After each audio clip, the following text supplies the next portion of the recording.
두 번째로 의사결정 트리를 이용한 분류 과정입니다. 이제 이론으로만 했던 의사결정 트리를 직접 파이썬 코드로 구현해보는 시간입니다. 생각보다 코드는 아주 간단한데요. 단 3단계만 기억을 하시면 됩니다. 첫 번째는 모델 생성이고요. 두 번째는 모델 학습, 세 번째는 예측 과정입니다. 코드를 잠깐 보시면은요. 첫 번째 먼저 사이킨런에서 의사결정 트리 모델을 불러와야 합니다. 일일이 트리를 그릴 필요 없이 라이브러리가 이미 다 준비를 해주게 됩니다. 그 다음은 모델 생성 과정인데요.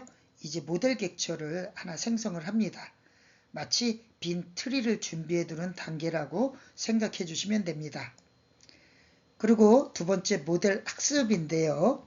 학습 데이터를 넣어주면요. 모델이 알아서 규칙을 찾아내고 트리 구조를 완성을 합니다. 세 번째는 예측 과정인데요. 새로운 데이터를 넣어 예측을 수행합니다. 즉, 이 데이터가 사과인지 배인지 혹은 스팸 메일인지 일반 메일인지를 판별을 하게 됩니다. 게다가 사이킨런은 플롯 트리 함수를 제공하기 때문에 트리 구조를 그림으로 직접 확인할 수도 있습니다. 즉, 어떤 기준으로 나눴는지를 눈으로 쉽게 확인할 수가 있게 됩니다. 이렇게 의사결정 트리의 분류는 결과가 직관적이라서 비전문가도 이해하기 쉽고요. 숫자형, 범주형 데이터를 모두 처리할 수 있으며 데이터 전처리도 비교적 간단하고 학습 속도도 빠르다는 장점이 있습니다. 즉, 초보자부터 전문가까지 널리 쓰이는 가장 기본적이면서도 강력한 분류 알고리즘입니다.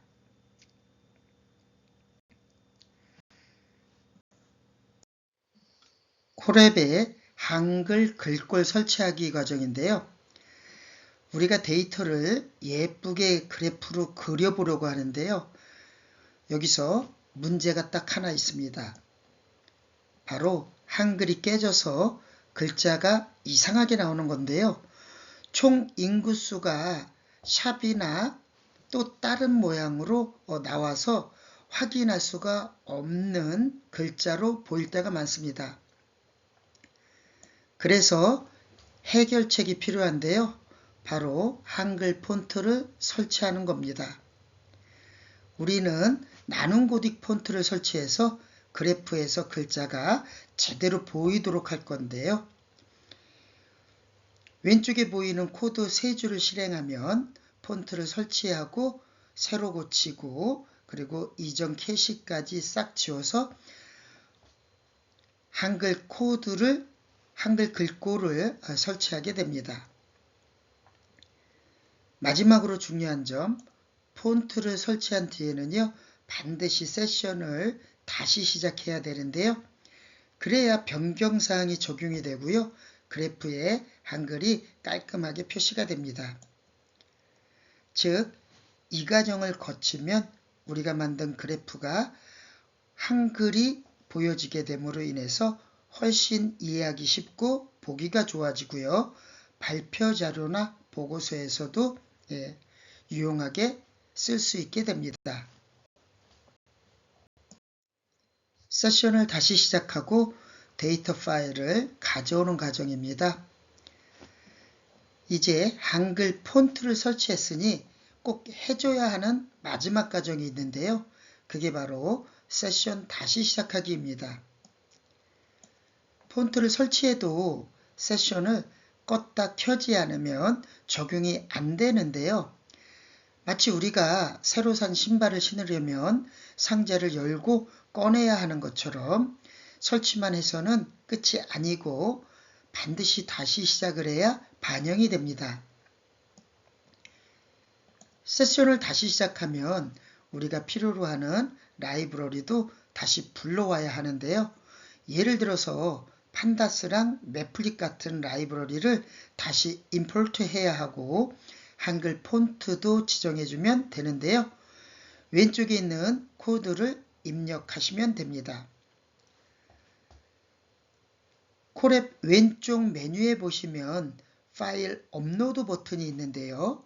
여기에서 우리가 사용할 주민등록 인구와 총 인구수, 출생아수, 엑셀 파일을 올리면 되는데요. 참고로 이 두 개의 파일을 드래그해서 놓는 방식도 쉽게 업로드가 됩니다. 즉 정리하면은요.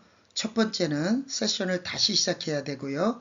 두 번째는 라이브러리를 다시 불러오고 세 번째 한글 폰트를 설정하고 네 번째 데이터 파일을 업로드 시켜주면 됩니다. 이렇게 4단계를 해줘야 앞으로 분석이 매끄럽게 진행될 수 있습니다. 의사결정 트리를 이용해서 분류 모델을 만드는 과정인데요. 3단계로 되어져 있습니다. 먼저 문제를 정의하는데요. 과일의 무게, 크기, 색깔 같은 특징들을 보고 이게 사과인지 배인지 복숭아인지를 맞춰라. 이게 오늘 우리가 풀어야 할 분류 문제입니다. 그리고 완성된 모델을 테스트 데이터로 평가해서 얼마나 잘 맞히는지도 확인을 하게 됩니다. 두 번째 데이터 수집 과정인데요. 이 과일 품질 데이터는 농촌진흥청의 국립원예특작과학원에서 제공하는 자료를 참고를 했는데요. 우리는 이 데이터를 학습용과 테스트용으로 나눠서 사용을 하게 됩니다. 학습 데이터는 사과배 복숭아 학습에 대한 엑셀 파일이고요. 테스트 데이터는요. 사과배 복숭아 테스트용 엑셀 파일입니다. 즉 한쪽은 모델을 훈련시키는 교재라고 생각하시면 되고요. 다른 한쪽은 시험지라고 생각을 하시면 쉽게 이해가 될 거라고 생각됩니다. 세 번째는 모델 구형 과정인데요. 이제 모델을 만드는 과정은 5개로 정리할 수가 있는데요. 먼저 첫 번째는 학습용 데이터를 불러와서 전처리를 하는 거고요. 두 번째는 의사결정 트리 알고리즘 객체를 생성하는 거고요. 세 번째는 학습 데이터를 이용해서 모델을 학습시키는 과정이고요. 네 번째는 테스트 데이터를 넣어서 예측값을 만드는 과정입니다. 마지막으로 다섯 번째는요. 정확도 평가 과정인데요. 이 과정을 거치면 컴퓨터가 단순히 데이터를 저장하는 게 아니라 정말로 패턴을 학습해서 새로운 데이터를 예측할 수 있게 되는 거죠. 즉 오늘은 단순히 이론을 듣는 게 아니라 실제 데이터로 학습을 하고 예측을 한 후에 평가를 하는 전 과정을 실습하게 됩니다. 엑셀 파일을 읽어서 데이터 프레임으로 사과배 복숭아 데이터를 로드하고 결과를 보여주는 과정인데요. 이제 본격적으로 데이터를 불러와 보겠습니다. 컴퓨터가 과일을 분류하려면 먼저 우리가 가진 엑셀 파일을 읽어와야 되는데요. 사람에게는 그냥 표이지만 컴퓨터에게는 데이터 프레임이라는 형태로 변경을 해줘야 됩니다. 왼쪽 코드를 확인해 보는데요. 먼저 판다스와 넘파이라는 라이브러리를 불러옵니다. 이 두 가지는 데이터 가악을 할 때 꼭 필요한 라이브러리들인데요. 다음은 엑셀 파일을 불러오기 위해 가지고 사과배 복숭아 학습 엑셀 파일을 read 엑셀 함수로 파일을 불러옵니다. 이렇게 하면 엑셀 표에서 데이터 프레임으로 변환돼서 파이썬에서 다룰 수 있게 됩니다. 마지막으로 df를 입력하게 되면요. 데이터 프레임 전체가 화면에 보여지게 됩니다. 오른쪽에 출력 화면을 확인해 보면요. 여러분이 보는 화면처럼 첫 번째 열은 과일의 종류, 프루트에 대해서 나오고요. 그리고 옆에는 무게, 웨이트, 그 다음에 길이, 하이트, 폭, 위드스, 단단함, 당도, 산도, 착색도 같은 정보가 속성으로 열로 표현되어져 있습니다. 이 데이터는 총 168개의 행과 8개의 속성인 열로 구성되어져 있습니다. 즉 168개의 과일 샘플이 있고요. 각각 8개의 특징을 가지고 있는 거죠. 데이터셋 의미를 확인해 보면요. 우리가 가진 데이터는 각 과일의 무게, 크기, 단단함, 당도 같은 특징을 가지고요. 실제 과일 종류를 확인하는 구조입니다. 앞으로 우리는 이 데이터를 기반으로 머신러닝 모델이 새로운 과일의 특징을 보고 어떤 과일인지를 예측하게 만들 겁니다. 이제 여러분은 과일 데이터를 파이썬으로 불러오고 데이터 프레임으로 변환하는 데 성공했습니다. 다음 단계에서는 이 데이터를 학습시켜서 전처리를 하고 모델을 훈련시키는 과정을 살펴보게 됩니다. 불러온 데이터에 결측치가 있는지 없는지 확인을 하고 수정하는 과정인데요. 우리가 불러온 데이터에는 가끔 빈칸이 들어져 있을 수 있습니다. 이걸 전문 용어로 결축치라고 부르는데요. 마치 시험 답안지를 제출했는데 몇 문제는 공백으로 비어둔 상황이라고 생각을 하시면 됩니다. 먼저 결축치 확인인데요. df EJNA 함수하고 sum 함수를 이용해서요. 각 열의 결축치가 몇 개 있는지 확인을 합니다. 결과를 보니까 fruit, weight, height 같은 값들은 다 제대로 재어져 있는데 컬러 열에만 49개나 결축값이 있는 것을 확인할 수 있습니다. 두 번째는 이러한 결축치를 처리하는 과정인데요. 이대로 두면 머신러닝 모델이 공부하다가 값이 없네 하고 멈추거나 오류가 날 수 있는데요. 그래서 결축치를 채워 넣어야 합니다. 여기서는 여러 가지 방법 중에서요. 간단하게 필라 함수를 이용해 가지고 사용을 하는데요. 비어있는 칸을 모두 0으로 채워지게 됩니다. 다시 결과를 확인해 보니까 이제 컬러열의 결축치 개수가 0으로 된 걸 확인할 수 있죠.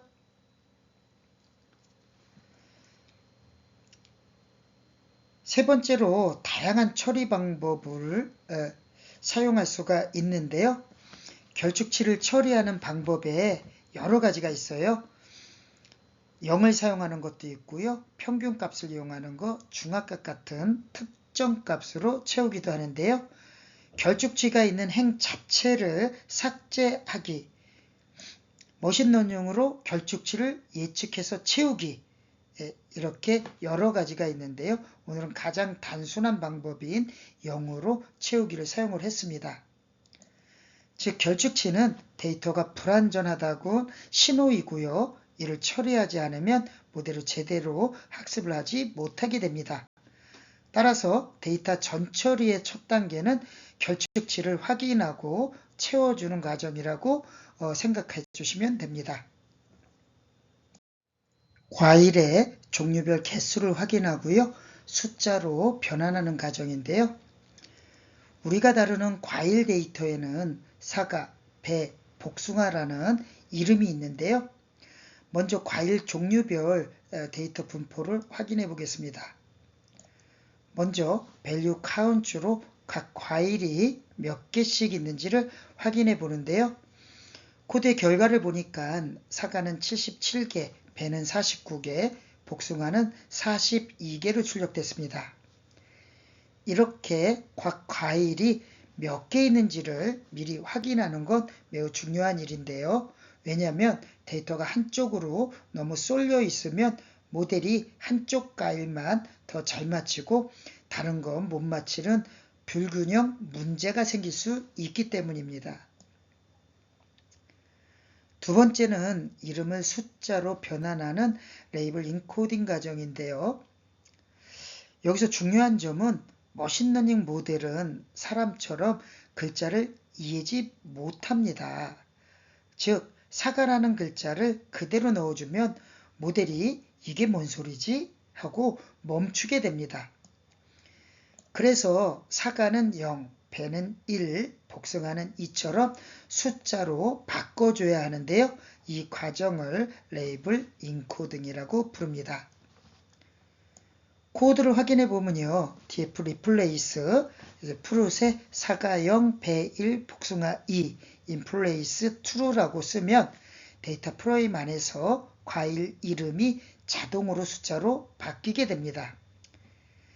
바뀐 데이터 프레임을 출력해 보면요. 이제 푸른열이 모두 숫자로 변환된 것을 확인하실 수가 있습니다. 즉 머신러닝이 이해할 수 있도록 텍스트 데이터를 숫자 데이터로 변환하는 것이 필수 단계입니다. 레이블 인코딩을 사용했지만 또 다른 방법으로는 원핫 인코딩이라는 방법도 있습니다. 과일별로 평균값을 확인하는 과정인데요. 이제 숫자로 바꾼 과일 데이터에서 각 과일별 특징을 좀 더 살펴보려고 합니다. 우리가 할 일은 그룹 바이와 민 함수를 이용해서 각 과일 그룹의 평균값을 계산을 하는 건데요. 왼쪽에 코드를 살펴보면 df 그룹 바이 fruit min이라는 코드가 있는데요. 이 코드는 fruit 열을 기준으로 같은 과일끼리 묶게 되는 거고요. 민 함수를 사용해서 묶인 그룹별 평균값을 구하게 됩니다. 오른쪽 결과를 보시면은요. 사과는 0으로 표현되어져 있는데요. 중간 정도 크기와 무게, 그리고 단맛이 높고 신맛은 낮게 나왔습니다. 배는 1로 표현됐는데요. 가장 크고 무겁고 단단함이 높게 나왔습니다. 복숭아는 2로 표현됐는데요. 크기가 작고 신맛이 가장 높게 나왔습니다. 이런 숫자만 봐도 과일의 특성을 쉽게 파악할 수 있게 됩니다. 머신러닝의 모델은 이런 평균적인 특징 차이를 이용해서 규칙을 만들게 되는데요. 예를 들어서 무게가 크고 단단하면 배일 가능성이 높다 같은 규칙을 스스로 찾아내게 되는데요. 이게 바로 의사결정 트리인 디시전 트리 같은 분류 모델의 기본 원리가 되는 겁니다. 데이터를 그룹별로 평균 내어 비교하는 것은 단순한 통계 계산이 아니라 머신러닝이 학습할 때 참고하는 분류 기준을 찾는 중요한 과정이라고 생각해 주시면 됩니다. 즉, 이 단계는 단순 분석을 넘어 모델 학습의 기초가 되는 작업이라고 생각하시면 됩니다. 과일의 특성인 무게와 너비, 단맛과 신맛 관계를 가지고요. 시각화 과정을 살펴보려고 합니다. 이제 표로만 보던 데이터를 직접 눈으로 확인하는 시간인데요. 그래프를 그려서 과일별 특징 차이를 한눈에 살펴볼 수 있게 됩니다. 오른쪽에 데이터 시각화 코드를 확인해 보면요. 먼저 매플립과 시본 라이브러리를 불러옵니다. 그리고 데이터 프레임 안에 있는 프렛 열에 저장되어진 숫자 0, 1, 2를 각각 사과, 배, 복숭아로 이름을 바꿔줄 거예요. 이 과정을 거치게 되면요. 그래프 범례에 숫자 대신 과일 이름이 깔끔하게 표시됩니다. 여기서 우리가 그리는 스캐터 플롯, 즉 산점도는 두 변수가 어떤 관계를 가지는지를 점으로 찍어서 보여주는 그래프인데요. 첫 번째 그래프는 무게와 너비 관계를, 두 번째 그래프는 단맛과 신맛 관계를 보여줍니다. 그리고 슈는 프루트 옵션을 주면은 과일 종류별로 점 색깔이 다르게 표현되는데요. 추가로 팔레트를 설정해서 사과는 주황, 배는 파랑, 복숭아는 초록으로 색상을 고정시켰습니다. 오른쪽에 두 개의 그래프를 확인해 보려고 하는데요. 먼저 무게와 너비 그래프에 대한 내용입니다. 그래프를 확인해 보면 무게와 너비 관계가 한눈에 보여지는데요. 여기서 주황색은 사과, 파란색은 배, 초록색은 복숭아를 나타냅니다. 자세히 살펴보면 파란색 배는 무게와 너비가 다른 과일보다 훨씬 크게 보여지고요. 그래서 대체로 큰 과일이라는 특징을 가지게 됩니다. 주황색 사과는 무게와 너비가 중간 수준에 분포되어져 있는데요. 즉, 균형 잡힌 데이터 패턴을 보여주고 있습니다. 초록색 복숭아는요, 무게와 너비가 가장 적은 편인데요. 대체로 작은 과일이라는 것을 확인할 수 있습니다. 따라서 이 그래프는 무게와 너비는 서로 비례하고 과일별 크기 차이가 뚜렷하다는 사실을 보여주고 있습니다. 하단에 있는 그래프는요, 단맛과 신맛에 대한 그래프인데요. 색상 구분은 위의 그래프와 동일합니다. 먼저 주황색인 사과는요, 단맛 점수가 높고 신맛은 중간 정도입니다. 그래서 달콤하면서도 약간 신맛이 나는 균형 잡힌 맛이 특징이고요. 파란색인 배는 단맛은 중간 정도고 신맛은 낮습니다. 그래서 우리가 흔히 아는 것처럼 달고 시지 않은 과일이라는 특징이 보여지고 있습니다. 초록색 복숭아는요, 단맛 점수는 낮고 신맛은 높은 편인데요. 그래서 다른 과일보다 덜 달고 덜 시다는 특징을 보여주고 있습니다. 즉, 이 그래프는 과일별 맛의 특성이 다르고 단맛과 신맛은 대체적으로 반비례한다는 관계를 가진다는 것을 확인할 수 있습니다. 이제 중요한 건 이런 시각화가 왜 필요하냐는 건데요. 단순히 숫자표로만 데이터를 보면 배가 무겁다 정도만 알 수 있는데요. 하지만 이렇게 그래프로 확인을 해보면요, 세 과일의 전체적인 분포와 패턴을 쉽게 알 수가 있습니다. 무게와 너비는 선형적 관계를 보여주고 있고요. 단맛과 신맛은 반비례 관계를 보여주고 있습니다. 또 범례와 색상 덕분에 각 과일의 특징을 빠르게 구분할 수 있습니다.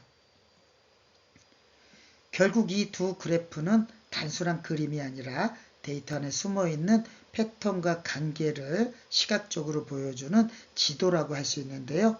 숫자만 봤다면 놓쳤을 차이를 색상과 분포로 보니까 과일별 특징이 훨씬 더 명확하게 차이가 나는 것을 확인할 수 있습니다. 그래서 시각화는 단순히 멋지게 그림을 그려주는 게 아니라 데이터 속에 숨어있는 규칙을 발견하는 강력한 도구입니다. 의사결정 트리로 과일 종류 분류 모델을 학습하는 과정인데요. 이제는 본격적으로 머신러닝 모델을 학습시켜 보겠습니다. 우리가 사용할 모델은 바로 의사결정 트리인데요.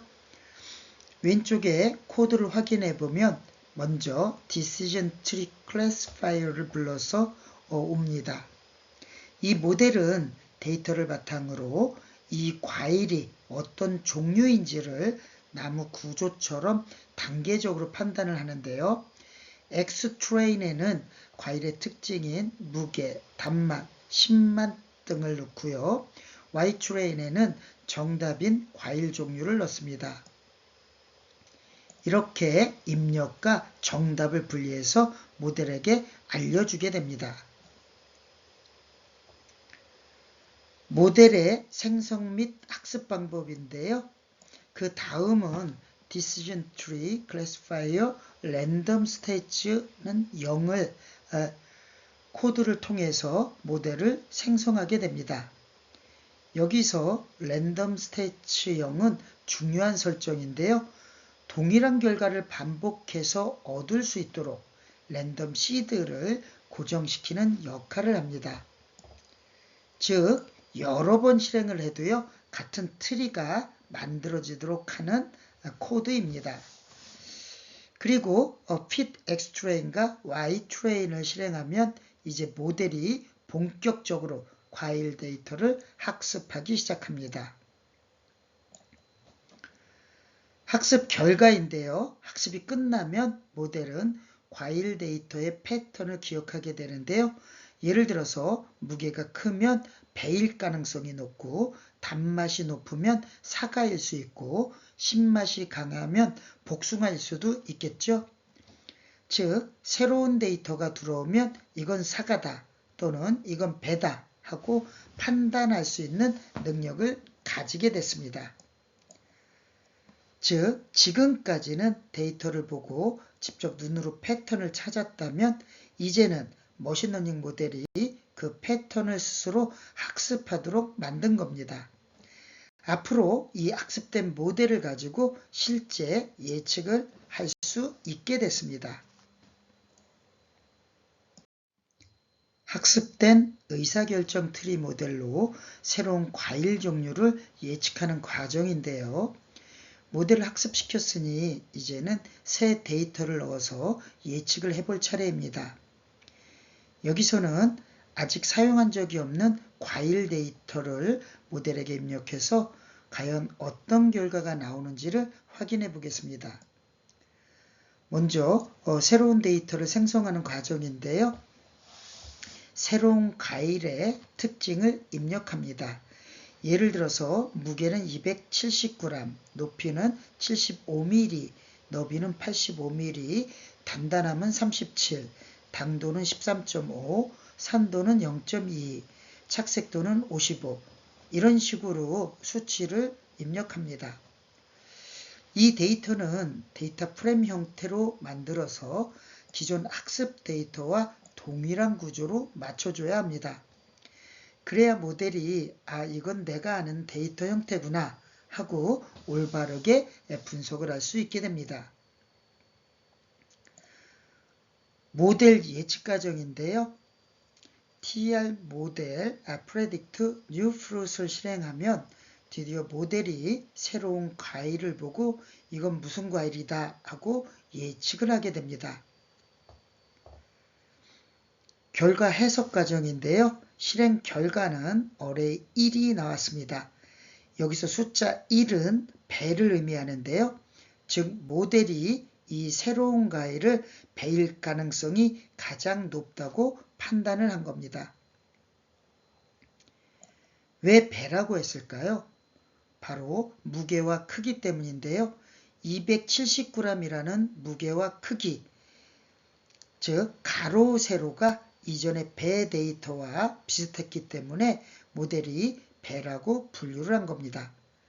즉 모델은 단순히 무작정 맞히는 게 아니라 학습한 패턴을 근거로 새로운 데이터를 판단한다는 것을 확인할 수 있습니다. 이제 우리는 과일의 데이터를 입력했을 때 머신러닝 모델이 스스로 이건 배다 하고 예측할 수 있는 것을 확인했는데요. 앞으로는 더 다양한 데이터로 실험하면서 모델이 얼마나 잘 맞히는지 살펴보겠습니다. 평가를 위한 테스트 데이터가 필요한 이유에 대해서 살펴보려고 하는데요. 여러분, 모델을 만들었다고 바로 쓰면 될까요? 그렇지 않습니다. 우리가 시험을 치르지 않고 공부만 하면 실력이 검증되지 않는 것처럼 모델도 반드시 평가라는 과정을 거쳐야 합니다. 모델의 성능 검증에 대해서 살펴보면요. 먼저 모델이 실제로 얼마나 잘 작동하고 있는지 확인하는 단계가 필요한데요. 훈련 데이터만 사용하면 모델이 외워버려서 새 데이터를 만나면 성능이 떨어지게 됩니다. 즉, 진짜 실력을 보려면 새로운 데이터로 시험을 봐야 합니다. 일반화 능력 확인 과정인데요. 그래서 훈련에 쓰지 않는 새로운 데이터, 바로 테스트 데이터를 활용하게 됩니다. 이걸 통해서 모델이 새로운 상황에서도 잘 예측할 수 있는지, 즉 일반화 능력을 측정하게 됩니다. 모델 성능 비교 및 선택 과정인데요. 또 여러 모델을 만들어서 실행해 본 다음 테스트 데이터를 가지고 성능을 비교할 수 있습니다. 여기서는 정확도, 정밀도, 재현율 같은 지표를 활용해서 가장 좋은 모델을 선택할 수 있습니다. 실제 적용 전 검증 과정인데요. 마지막으로 실제 환경에서 모델을 사용하기 전에 테스트 데이터를 통해서 예상되는 결과를 미리 확인할 수 있습니다. 이 과정을 거쳐야 문제 발생 가능성을 줄이고 모델의 신뢰성을 높일 수 있습니다. 즉, 테스트 데이터 없이 모델을 평가하는 것은 학생을 시험 없이 공부만 하는 것과 같다고 생각하면 되고요. 실력을 객관적으로 확인하려면 반드시 시험, 즉 테스트가 필요하게 됩니다. 테스트 데이터의 전처리 과정인데요. 이제 우리가 시험을 볼 테스트 데이터를 불러왔는데요. 그런데 이걸 바로 쓰면 될까요? 그렇지 않습니다. 테스트 데이터도 학습 데이터와 똑같이 전처리 과정을 거쳐야 합니다. 왼쪽 코드를 살펴보면요. 먼저 판다스 라이브러리를 불러온 후 엑셀에 저장된 테스트 데이터를 불러오게 됩니다. 두 번째 단계에서는 결측값, 즉 비어있는 값들을 0으로 채워줍니다.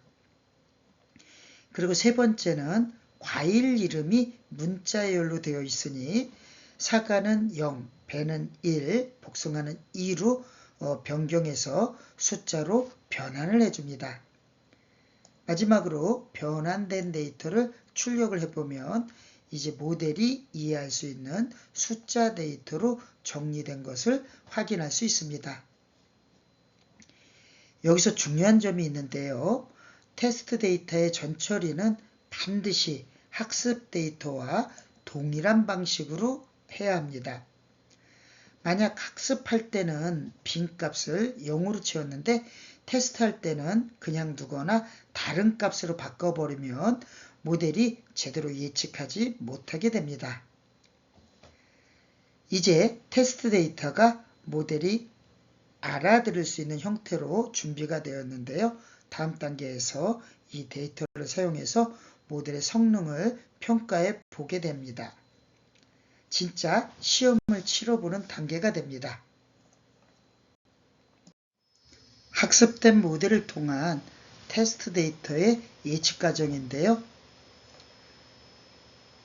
먼저 테스트 데이터를 분리를 하는데요. 테스트 데이터에서도 마찬가지로 X와 Y를 분리합니다. X 데이터는 과일 이름을 제외한 무게, 크기, 색깔 같은 특성들이고요. Y 데이터는 정답, 즉 과일의 종류입니다. 이렇게 나눠야 모델이 입력과 정답을 구분해서 학습한 대로 예측할 수 있게 됩니다. 예측 수행 과정인데요. 이제 학습된 KNN 모델을 사용해서 X 테스트 데이터를 예측을 합니다. 코드를 실행하면 모델이 각 데이터가 사과인지, 배인지, 복숭아인지를 판단하게 됩니다. KNN 예측 원리에 대해서 살펴보면요. KNN 알고리즘이 예측할 때는 다음과 같은 과정을 거치게 됩니다. 새로운 데이터와 학습 데이터 사이의 거리를 계산하고요. 그 중에서 가장 가까운 K개의 이웃을 선택하게 됩니다. 여기서는 K=5를 사용했는데요. 이웃들 중 가장 많이 나온 과일 종류를 최종 예측값으로 정하게 됩니다. 쉽게 말해서 내 주변에 누가 더 많은가를 보고 과일을 결정하게 됩니다. 예측 결과를 확인해 보면요. array 0, 2, 2, 2, 1, 1, 1, 0, 2, 0 이런 식으로 숫자가 나오는데요. 여기서 0은 사과, 1은 배, 2는 복숭아를 의미합니다. 즉, 첫 번째 데이터는 사과, 두 번째는 복숭아, 세 번째도 복숭아 이런 식으로 10개 과일에 대한 예측이 이루어졌습니다.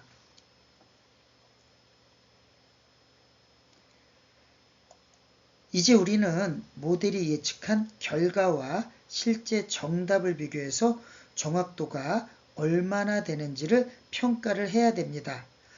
다음 단계에서는 정확도를 계산하고 우리 모델이 얼마나 잘 맞췄는지 확인을 해보겠습니다. 모델 성능 평가 과정인데요. 모델을 만들었으면 이제 시험을 치러야 되겠죠. 즉, 모델이 얼마나 잘 예측하는지 정확도를 계산해야 합니다. 코드를 확인해 보면요. 먼저 accuracy score라는 함수를 불러옵니다. 이 함수는 실제 정답과 모델이 예측한 값을 비교해서 전체 중 몇 개를 맞췄는지를 계산을 해줍니다. 첫 번째 줄에서는 전체 정확도를 계산하고 두 번째 반복문에서는 각 데이터별로 예측값과 실제 정답을 하나씩 비교해서 보여줍니다. 즉, 모델이 이 데이터는 뭐라고 생각했는지와 진짜 정답은 무엇이었는지를 나란히 확인할 수 있게 됩니다.